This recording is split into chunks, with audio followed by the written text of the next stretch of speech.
街總理事長姚浩明話：一齊喺回歸日以祐漢公園為起點發起遊行嘅新澳門學社並冇同佢哋協商，佢哋希望有關社團尊重澳門嘅法治精神，尊重北區社團同北區居民嘅意願。劉靜報道。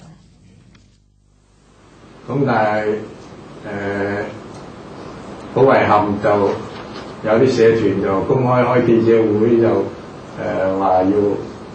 喺同一時間、同一個地點咧去舉行有關活動。咁事前咧亦都冇諮詢過我哋嘅意見，亦都冇同我哋傾過任何嘅嘢，係嘛？就開記者會啦，就擺明車馬去。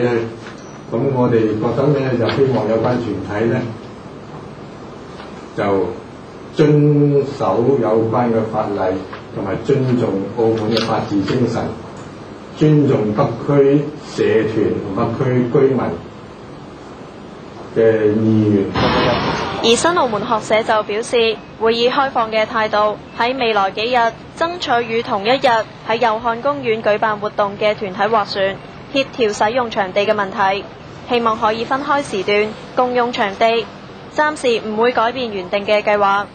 今次嘅遊行主題即係爭民主、反貪腐，係公眾嘅訴求，佢哋有責任以理性嘅態度繼續斡旋。